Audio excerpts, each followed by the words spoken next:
When most producers make a beat, the worst that happens is they lose a couple of hours making garbage. Trust me, I do it all the time. But then there are producers who lose way more, like millions of dollars more, all because of a beat.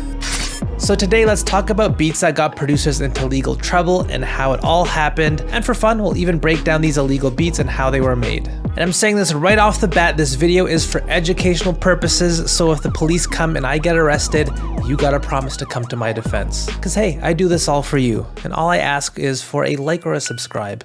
It's not much to ask for. So let's start off with the first beat and probably the biggest lawsuit that I've seen. Way back in 2002, Dr. Dre was looking for his next star artist after the success of Eminem. And so he tried developing an artist by the name of Truth Hurts. Together they worked on her debut album, which had beats from Dr. Dre, Timbaland, Hi-Tech, and DJ Quick to name a few. And the biggest song off her album was Addictive, produced by DJ Quick and Dr. Dre, which has an insane beat.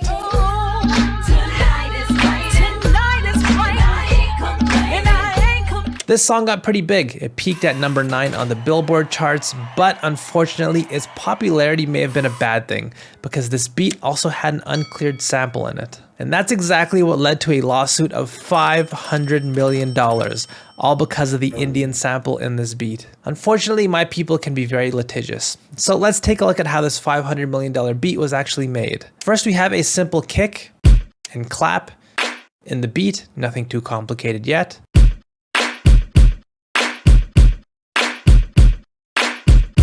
Underneath, we have this tabla, which helps give the beat a groove.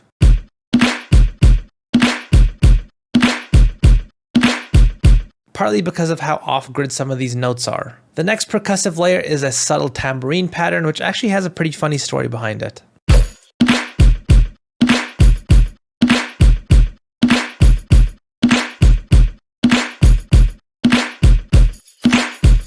So this tambourine was actually played live by DJ Quick at the request of Dr. Dre in the most Dr. Dre way possible. He was like, it need one thing, Dre, put some percussion on it. I'm like, hell yeah. So I go in there, patting this thing. He was like, play it another way. So I'm doing this tambourine. This shit's going on for about an hour. I'm in there sweating this shit. We got to the last one. I'm like, Dre was like, I think we got it. The beat also has a live bass for the low end, but the star of the beat, the part that got everyone sued, was the actual sample.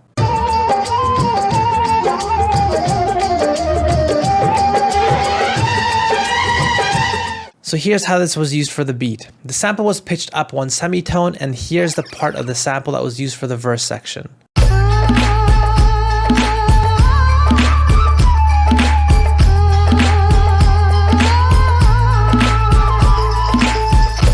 It's just such a great loop, and here's the part that was used for the hook section.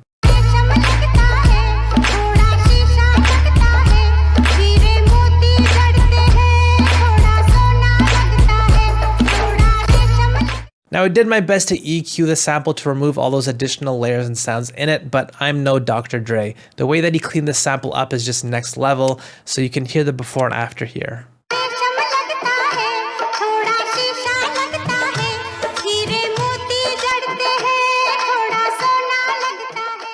And so with all those pieces put together, Addictive was made, and that resulted in a $500 million lawsuit, unfortunately. But hey, crazy beat. Another of my favorite beats that resulted in a huge lawsuit was a song that I grew up listening to. It was a huge hit for an independent artist at the time. The song is Simon Says by Pharoahe Monch. Who's in the back sipping yak, yo, what's up? Girls, rub on your titty. Yeah. Just another amazing beat here. And this one samples the theme song from Godzilla vs. Mothra.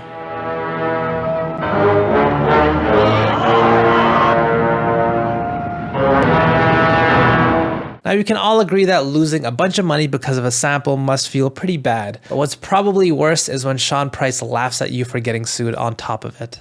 That was my record, but very good, very big hit. They also sued the shit out of me.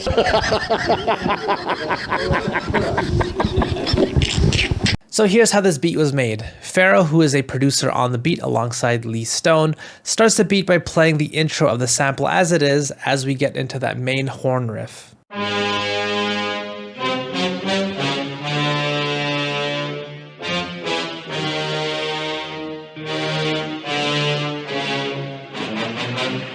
But there's something really interesting happening with the sample that we'll talk about in a second. First, let's build the kick and the snare.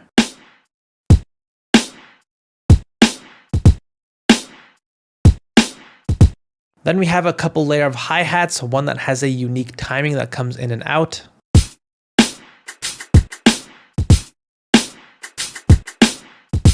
And a simple bass pattern underneath. But what's cool is the way that the sample's used. You can hear in the sample we have those two horn riffs back to back very quickly, and this weird static sound throughout the sample.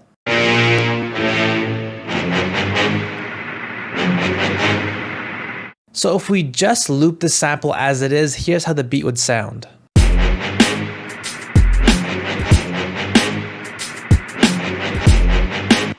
It's just kind of awkward. That second horn riff gets cut off and the timing just doesn't really feel right. Now if we clean this loop up and just use the first horn riff, here's how the beat sounds.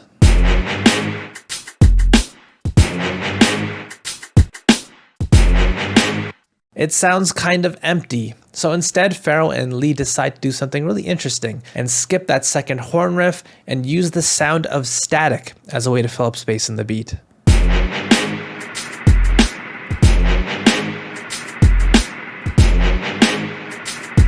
You can see the cursor is skipping over that second horn riff here, and we just use the static piece. The use of static here just gives the beat a bit more fullness compared to if they just cut it out completely, and it gives Pharoah more space to rap compared to if they just cram that second horn riff in. Just a great beat here with some really unique sampling decisions. Now for the final beat, this is what started it all. The beat that marked the end of the era of sampling, which is Biz Marquee's Alone Again. So he jetted off, leaving 2 tracks. Not at one time did homeboy look back. It took me out. Now the legal issues around this beat were so severe that the judge actually went biblical during the trial, citing one of the 10 commandments. And he even went as far as recommending criminal charges over this, which is a bit overboard. This is the trial that set precedents for artists getting sued over samples. And when you break down how this beat was put together, it's actually pretty simple. Here's the sample that was used.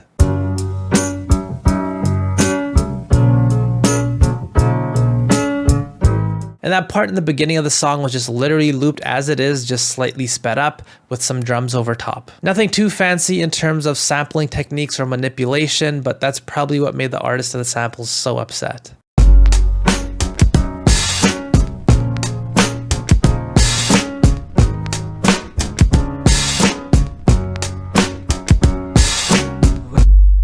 And this is the beat that led to sampling becoming illegal without permission, but honestly, it was probably just a matter of time. If not this beat, it would have been another. Now these are the most famous horror stories with samples, but typically these matters don't go that far, and they get settled for a far smaller and more fair price. And I say this because I love sampling and I don't want to steer anyone away from it. There are still amazing producers to this day who still sample, and there are services that you can use to clear samples much more easily and cost effectively. So if you love sampling, hey, keep on sampling. If you want to learn how to sample, by the way, check out the video that's next to me. But hopefully you liked this video. If you did, hit like and subscribe. And yeah, check out the video next to me if you want to get into making sample-based beats as well.